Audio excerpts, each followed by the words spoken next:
Bébé, t'es bien? Le reste, T'es bien là? Oui? pour le reste, il n'y a pas de problème. Non mais écoute, si t'es bien, tant mieux, hein. La pâte a l'air. Bah oui. J'ai envie de vous envoyer la photo. Hello! À la base, on avait prévu d'aller à Aix aujourd'hui pour faire une promenade qui s'appelle la promenade des peintres. Ça avait l'air d'être un truc super joli. Le problème, c'est que le soleil n'est pas de la partie aujourd'hui, ou en tout cas pas assez. Du coup, on va aller visiter un autre endroit et je pense que vous allez apprécier. Donc, je vous amène avec nous.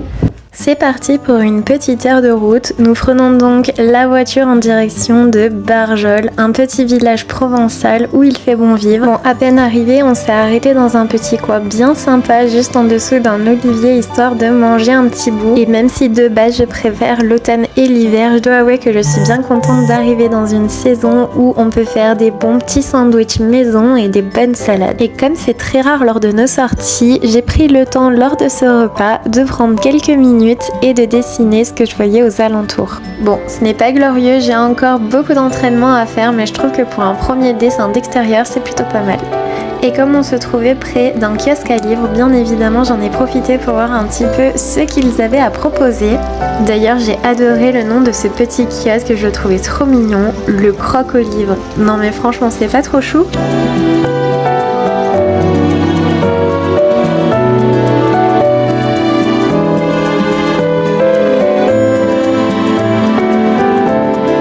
Nous sommes allés nous perdre dans les ruelles de la ville, histoire de la découvrir un petit peu plus.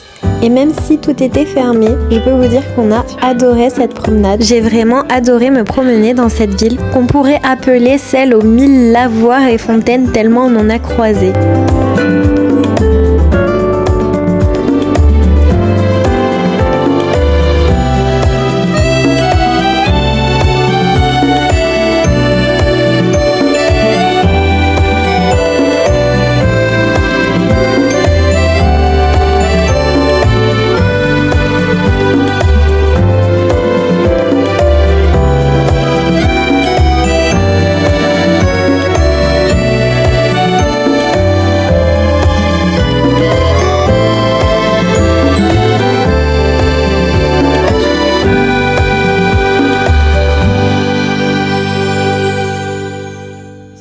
Et à partir de là, notre visite a pris un tout autre tournant. Plus on montait et plus on se retrouvait en pleine nature.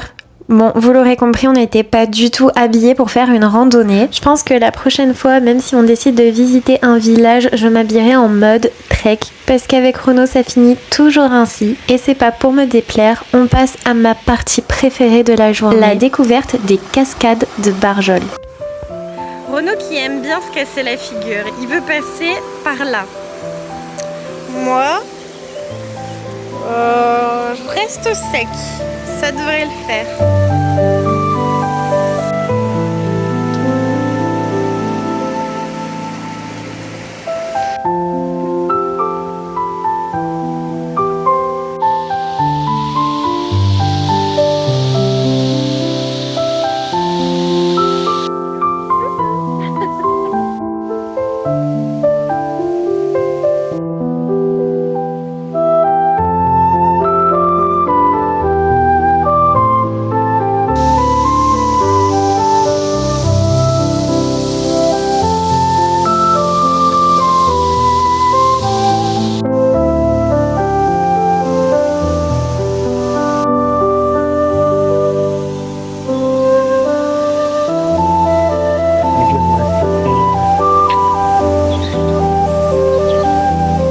Là, il se dit comment je vais faire.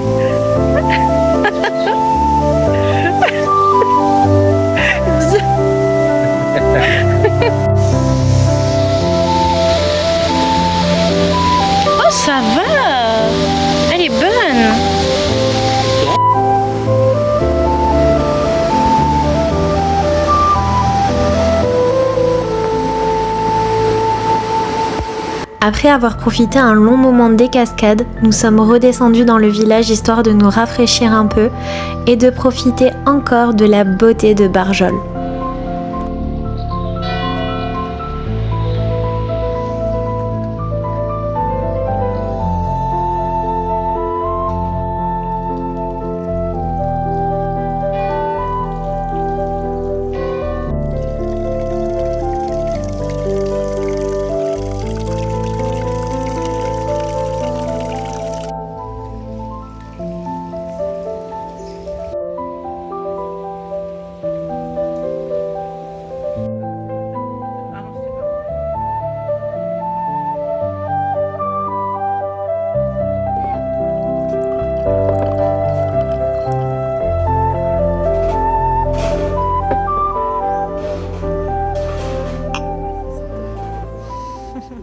Bon, ce matin il fait un temps pas très glorieux dehors.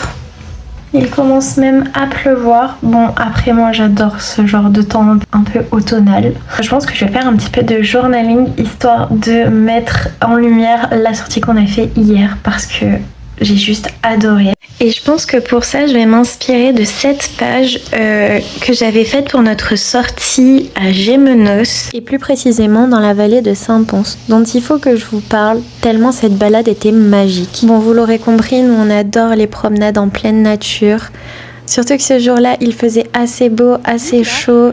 Toutes les fleurs étaient de sortie, tout comme les locaux d'ailleurs. J'ai beaucoup aimé visiter les ruines de l'usine à papier, voir la nature reprendre ses droits dans des bâtiments, je trouve ça assez exceptionnel. Le lieu est vraiment très bien préservé et heureusement car il y a une vraie douceur de vivre ici. On se balade en suivant le cours de l'eau, en découvrant des ruines, des arbres magnifiques. On a aussi croisé des chevaux et une magnifique sculpture en bois d'un petit écureuil. Et alors si comme nous vous êtes amoureux de cascades, vous allez vous plaire ici, car dans la vallée de Saint-Pons, on ne parle pas d'une ni de deux cascades, mais d'une multitude de chutes d'eau juste exceptionnelles. Alors si vous souhaitez découvrir cette merveille, je vous conseille fortement de venir en fin d'hiver, début de printemps, pour en profiter un maximum.